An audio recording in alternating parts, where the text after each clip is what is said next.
তোমার জীবনে এমন কোনো মুহূর্ত এসেছে কি যখন তুমি সবকিছু ছেড়ে দিতে চেয়েছিলে? কাজ শুরু করেছিলে কিন্তু ফলাফল আসছিল না, পরিশ্রম করছিলে কিন্তু মনে হচ্ছিল এগোচ্ছই না, আর চারপাশের মানুষ বলছিল ছেড়ে দাও, এটা তোমার জন্য না। আজকে আমি তোমাকে একটা কথা বলবো, যেটা তুমি কোথাও শোনোনি। এটা কোনো টিপস না, কোনো ট্রিক না, এটা একটা সত্যি কথা, যেটা জানলে তোমার পুরো জীবন বদলে যাবে। একটা কথা আছে, অলসরা শুরু করতে জানে না, দুর্বলরা শেষ করতে জানে না, কিন্তু সফলরা কখনো থামতে জানে না। এই একটা লাইন বোঝো আর তোমার জীবন পাল্টে যাবে। তুমি হয়তো ভাবছো আমি তো অলস না, আমি কাজ করছি। হয়তো সত্যিও তাই, কিন্তু প্রশ্ন হলো তুমি কি থামছো? যখন রেজাল্ট আসছিল না থেমে গেছো? যখন মানুষ হাসাহাসি করেছে ছেড়ে দিয়েছো? যখন একা মনে হয়েছে পিছিয়ে এসেছো? যদি হ্যাঁ হয়, তাহলে সমস্যা পরিশ্রমে না, সমস্যা ধারাবাহিকতায়। ধারাবাহিকতা মানে প্রতিদিন অনুপ্রেরণা থাকা না, ধারাবাহিকতা মানে অনুপ্রেরণা না থাকলেও কাজ করা। একটা প্রশ্ন, যে কাজটা সবচেয়ে কঠিন সেটাই তুমি এড়িয়ে যাও, তাই না? কিন্তু আমি যদি বলি সেই কঠিন কাজটাই তোমার সবচেয়ে বড় সুযোগ। কারণটা সহজ, যে কাজ কঠিন সেটা কেউ করতে চায় না, যে কাজ কেউ করতে চায় না সেটাই প্রতিযোগিতা কম। প্রতিযোগিতা কম মানে তুমি এগিয়ে। ধরো তুমি একটা ড্র্যাগন মারতে যাচ্ছ, শুরুতে তোমার কাছে ছোট তলোয়ার, দুর্বল বর্ম, ড্র্যাগনটা বিশাল মনে হয়, কিন্তু তুমি যদি থামো না, প্রতিটা যুদ্ধ তোমাকে শক্তিশালী করে। আর এক সময় আসে যেদিন বড় ড্র্যাগনও ছোট মনে হয়। এই জায়গায় পৌঁছাতে হলে একটাই শর্ত, মাঝপথে থামা যাবে না।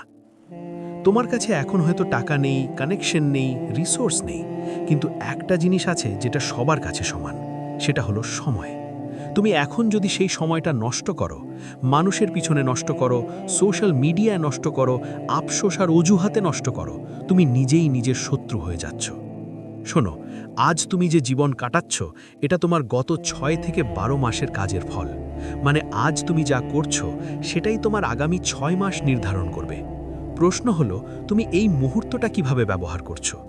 সময়কে নিজের দক্ষতা বাড়াতে দাও, প্রতিদিন একটু করে ভালো হও, আর 6 মাস পর পিছনে তাকাও, তুমি নিজেই অবাক হবে। তোমাকে একটা পারমিশন দিতে চাই, তুমি ব্যর্থ হতে পারো, তুমি খারাপ করতে পারো, তুমি হাসির পাত্র হতে পারো। এটা ঠিক আছে। সফল হওয়ার শুরুটা সব সময় অদ্ভুত দেখায়। প্রথম ভিডিও, প্রথম বিক্রি, প্রথম পদক্ষেপ সবই কাঁচা থাকে। কিন্তু তুমি যদি সেই কাঁচা পর্যায়টা পার না করো, তুমি কখনো পাকা হবে না। আর এখন যে সমস্যাগুলো বিশাল মনে হচ্ছে, 10 বছর পর এগুলো ছোট গল্প হয়ে যাবে। ঠিক যেমন 10 বছর আগের সমস্যাগুলো আজ তুচ্ছ মনে হয়।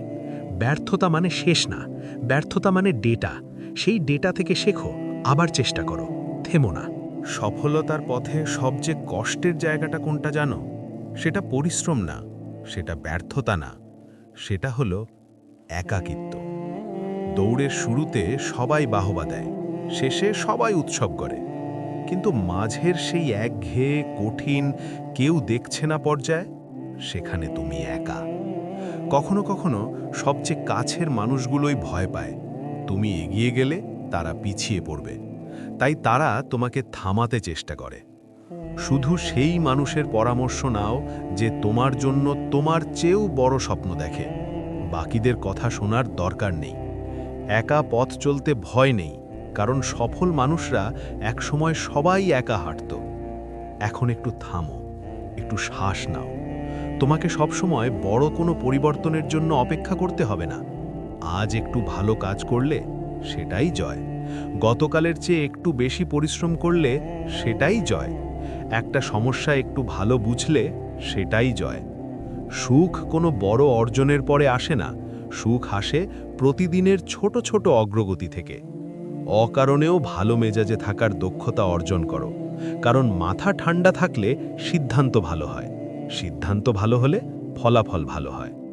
তোমাকে একটা শেষ কথা বলি, তুমি এই ভিডিওটা দেখেছো মানে তুমি এখনো চেষ্টা করছো, তুমি এখনো হাল ছাড়োনি। এটাই তোমার সবচেয়ে বড় শক্তি। কিন্তু এখন শুধু দেখলেই হবে না, এখন তোমাকে একটা কাজ করতে হবে। আজ, শুধু আজ একটা কাজ বেছে নাও। সেই কাজটা যেটা তুমি বারবার এড়িয়ে গেছো, যেটা কঠিন মনে হয়েছে, যেটা শুরু করতে ভয় পেয়েছো, সেটাই আজ করো। শুধু শুরু করো। 5 মিনিটের জন্য, শুধু শুরু।